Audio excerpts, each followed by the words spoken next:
Ladies and gentlemen, my friends from Italy, I'm sorry that I cannot attend the conference in person.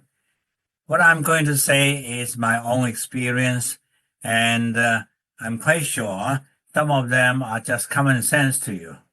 If that is the case, I'm glad. The title of my presentation is called The Heart of Education. I'll first start by the notion of student agency. And let me start with a small story. Three young people in the same week, 2023, said the same thing to me. This is my last day. It means that they're stopping their employment. I said, changing jobs? No. Are you not happy with the job? No, I'm very happy and grateful. You have no sense of success? No, my projects are all very successful. Then why are you quitting the job? I think I've been in the same job for too long. For how long? 2.5 years, 3 years, 2.5 years. They said the same thing. It's time to pause and think what's next. Now, when the older generation heard this, they said, this is ridiculous. They don't know what they are doing. But the younger generation, when they hear this, they all nod their heads and say, admirable.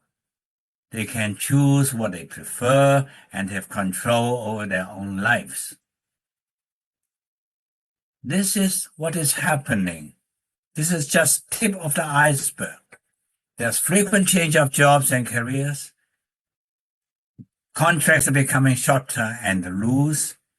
There are a lot of people who quit their job after 2 years and go Buddhism, go Africa. Some of them do startups, become freelancing. Some of them become YouTubers and do online sales. And some of them become slashers, that is, they do a lot of things at the same time. So people have changed. They're less bound by jobs and employments. They're less committed to specific careers. And they are less loyal to organizations. What does that tell? This is the post-materialistic generation, but they're not changing their ideology. They're reflecting a fragmented society with individualized workplace. People want to have their own choice. They want to have preferred lives. They want to be their own master. This is what we call agency. My question is our generation developing student agency? I'm afraid our student lives are a set menu. We set for them the contents, the ways to learn with predetermined skills, following the prescribed curriculum, abide by examination results. Yes, they study, but they don't own their own learning. They learn according to arranged curriculum examinations. So I would say my litmus test for any reform is return learning to students. That is, let students own their learning, let students master their own lives. I'll give you some examples on how this can be achieved. Example type 1 is been practiced in many places about flipped classrooms. Means that the students are given pre-reading before the class so that the learning does not start only with teachers talking. I have seen a school in China where the teachers give students a list of challenging questions to make sure that they think before they start the process. I can also give you some examples because of the introduction of AI. Teachers may tell the students, say, grade 4, primary 4, tomorrow there will be a lesson on transmission of heat. Please find out from AI. Or a grade 10 high school, the teacher said, ask the students, find what you can about p-values in chemistry or biology. Grade 3, primary 3, the teachers ask students to test yourself on fractional addition and subtraction. Again, it's letting students to start the process. It can also be the end of the learning process. For example, marking. I have a case here where students do the marking. In the picture, and this is from Akita, a primary school in Akita in northeastern Japan. On the left-hand side are the assignments, essays by primary 3 students. And then there's a small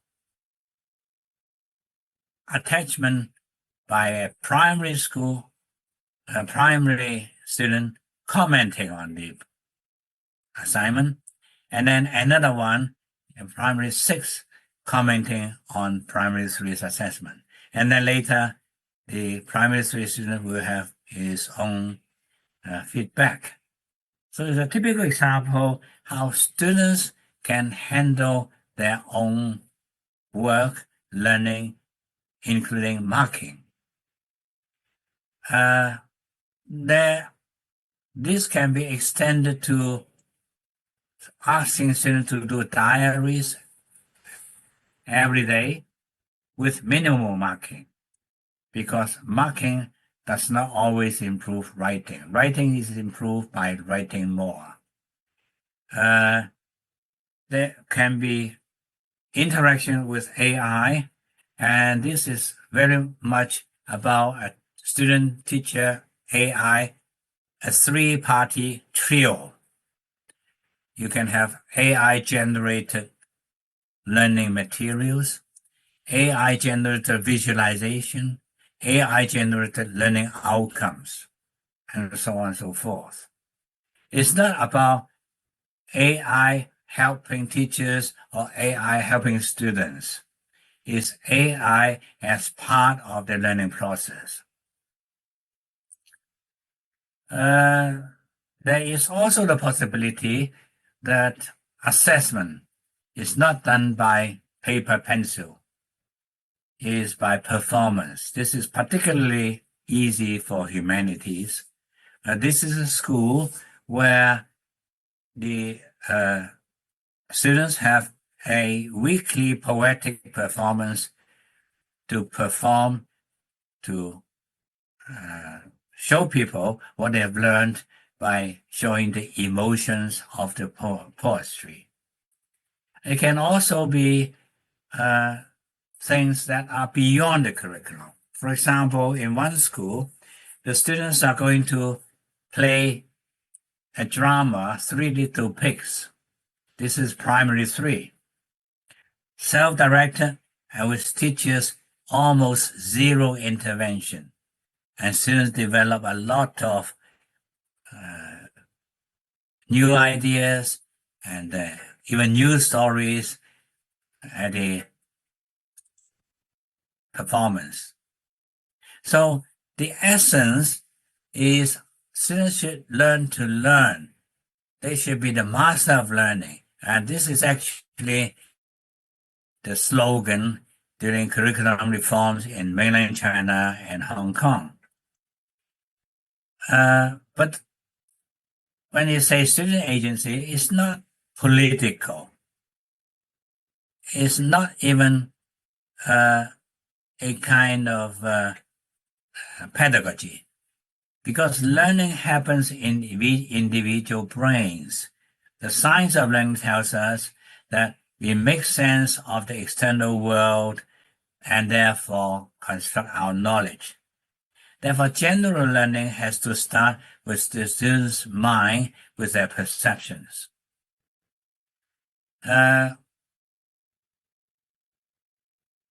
So returning learning to students is essential. Let them be the master of their own learning. But that requires trust and empathy from teachers. For teachers to understand how students learn and working with students during the learning as co-learners. This is my first contribution. My second contribution is, what about beyond knowledge and skills? I can show you one very famous 21st century skills from the US, which was published in the last years of the last century. You can see here the 3 R's as the traditional skills, the 4 C's as new skills, and so on and so forth. But these are basically skills for performance in jobs, in future jobs in the 21st century. But when you compare this with 21st century competencies in Singapore, they come up with more or less the same skills. However, you will see that they have included in the scheme 6 core values: respect, responsibility, resilience, integrity, care, and harmony. And also, they aim at producing 4 types of people: confident person, self-directed learner, active contributor, and concerned citizens. So the person and values become very core to the 21st century competencies. And this is very different from the US 21st century skills. It's about values.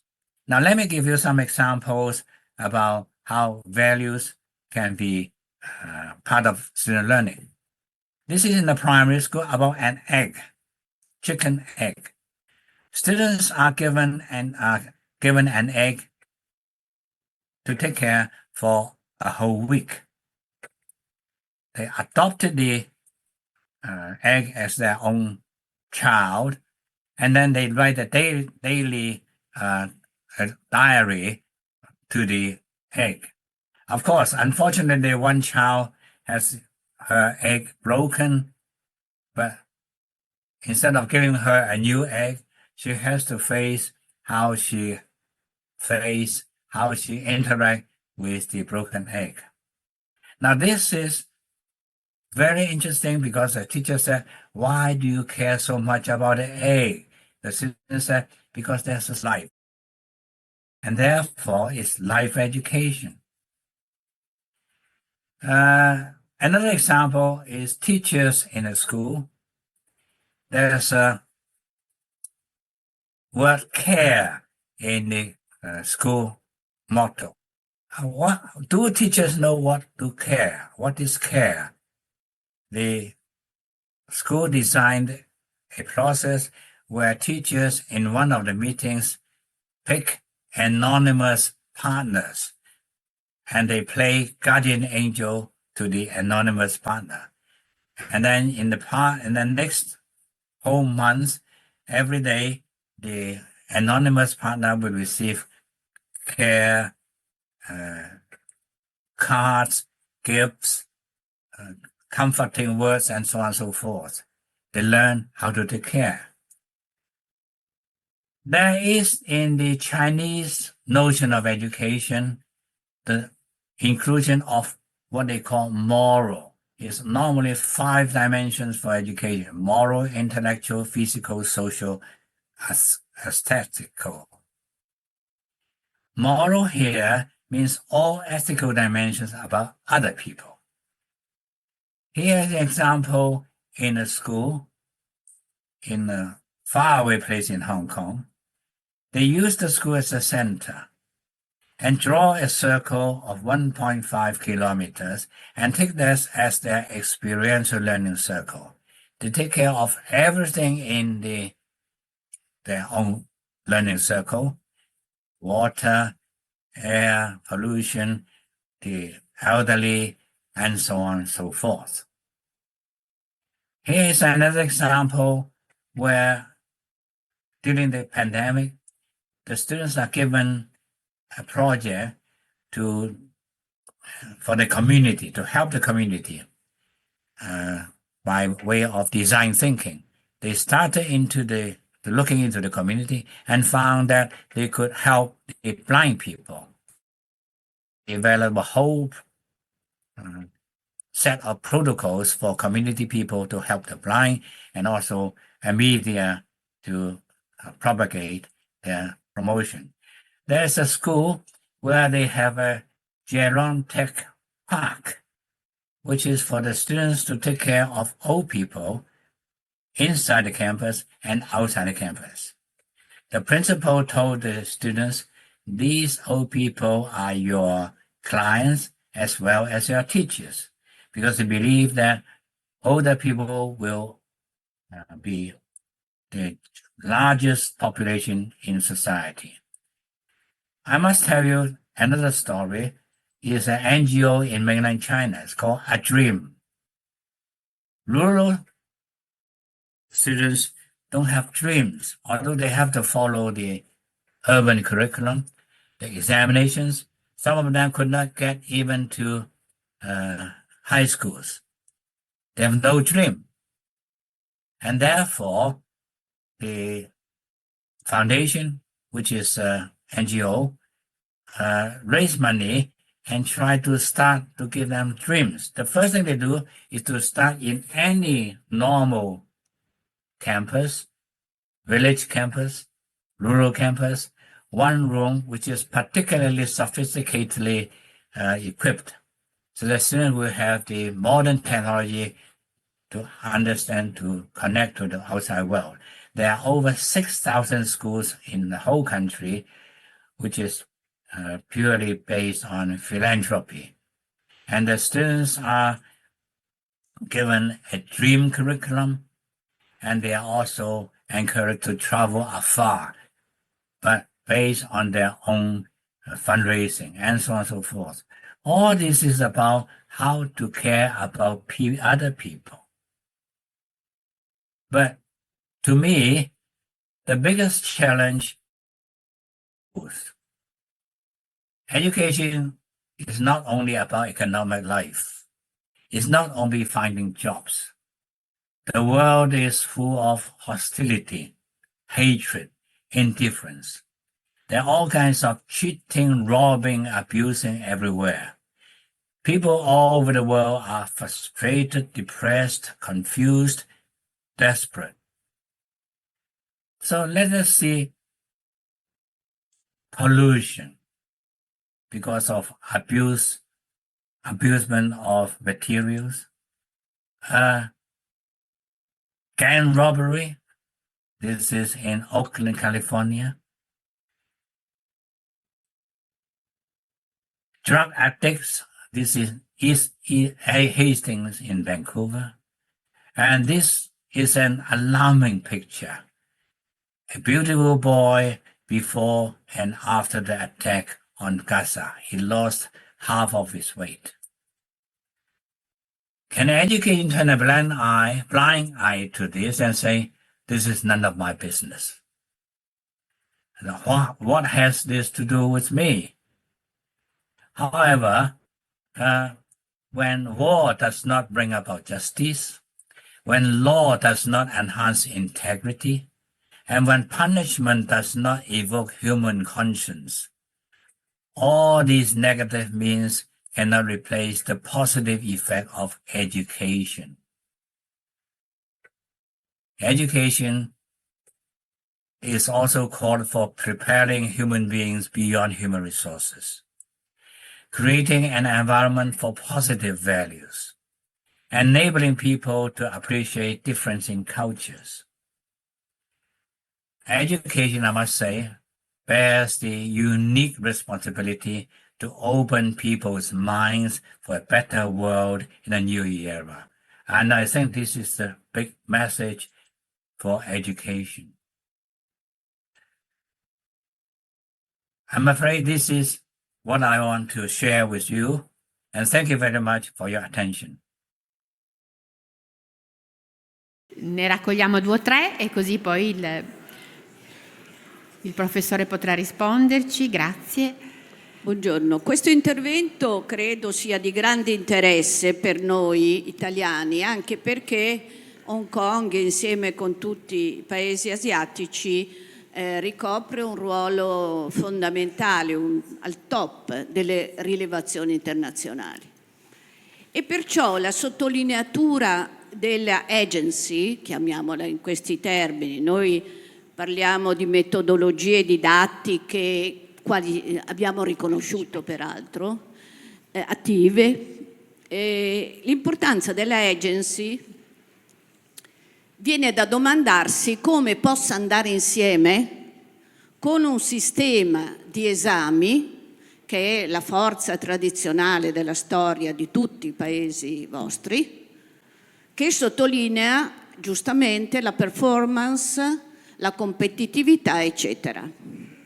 Io credo di aver intravisto una risposta in quei core values, cioè credo che l'idea sia che i core values, i valori fondamentali di cui ci ha dato alcuni esempi, possano tenere insieme il protagonismo, cioè la agency degli studenti e la efficienza e la performatività del sistema. È così? Bene, la prima domanda è abbastanza chiara, vediamo se ce n'è un'altra. Sì. Sì. Allora, il professore ci ha presentato un modello di sviluppo delle abilità non cognitive che è centrato sui valori.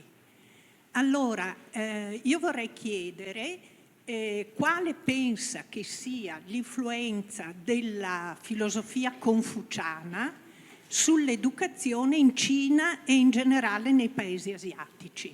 Grazie. Benissimo, grazie, molto chiara la domanda. Ce ne sono altre, vedo là. Sì, a me sembra molto interessante, soprattutto per l'area da cui viene questo intervento. Mi ritrovo in quello che ha detto Tiziana prima, ma vorrei girare anche a lei una domanda che mi frulla in testa da parecchio tempo, e cioè queste esperienze molto interessanti sono possibili perché c'è un sistema educativo che va in quella direzione. Dalle nostre parti il sistema non va in quella direzione, anzi mi chiedo sempre più se ci sia un sistema e quale sia il sistema. E allora mi permetto di chiedere se dal suo punto di vista in che senso potrebbe essere possibile. Mi rendo conto, insomma, di chiederle una cosa a cui lei magari mi dirà che non può rispondere, ma insomma, perché in Italia non riusciamo nemmeno a capire se esiste un sistema scolastico?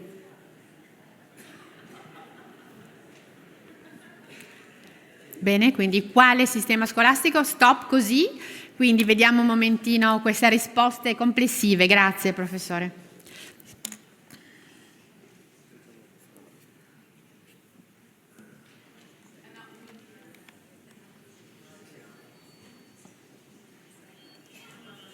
I have to say, can you hear me? Yes. Can you hear me? Yes? Can you hear me? Yes. Okay, I'll carry on. I must say my primary school was spent in a Salesian school under an Italian Catholic priest. So it's very, very near to me. I have to say what we are experiencing all over the world are education systems which was started in the high time of the industrial society, industrial era. There were schools, for example, there were Buddhist schools with a very, very long history. There were Muslim schools of very long history. But then, the school system we are having started, I think, in 1870 in the UK, where they started the Elementary Education Act. The business sector at that time said that if we don't have an education system for everybody, UK as a British Empire will lose out. And therefore, the school system as we have is based on an economic rationale, basically turning human beings into human resources to fit the manpower structure all over the world, no exception. So I don't think we are advancing much more than Italy in this direction. We suffer from examinations much more than Italy because we don't suffer only from the school system, also from a cultural heritage. We have an ancient civil examination for the selection of officers. And that started the whole notion of examinations. It's very rigorous, but it's highly selective. And people only read and write and do nothing. And this is still underpinning our education system in this part of the world. However, having said all these negative things, I started my own school in the 1970s in the poorest area of Hong Kong. I began to understand for human beings, the larger environment is always unfavorable. I have never seen, in my experience in different parts of the world, schools, principals, teachers said, my system is very good. They all support us. No. And now it's even worse. Budget cut, geopolitics, and short of donations. But human beings, despite the very unfavorable large environment, can always create a small environment where it can make us more comfortable. It rains, but you can have an umbrella under which you can be dry. You cannot control the weather, but you build houses. Within the house, the school, a small environment, you can have a more comfortable life. I think schools are doing that. Examinations systems are unfavorable. I don't think any government, any powerful politician can change it overnight. Even if somebody wanted to start changing it, it will be a long, long process. But as a teacher, as a school principal, there are two ways to do it. Should I convey the pressure from outside onto our students? Or should I protect my students from the outside pressure? I always say that examinations, preparation for examinations is taken for granted. I don't think most teachers can say, no, I don't pay attention to examination. I have more dignified things to do. I think examinations are taken for granted. However, what makes a difference is beyond examinations, how much room you have for students. How much the students can have their own way of learning. How much room they can have more flexible learning. How much room they can learn on their own. I don't think students can have total agency in this world. in most schools in the world.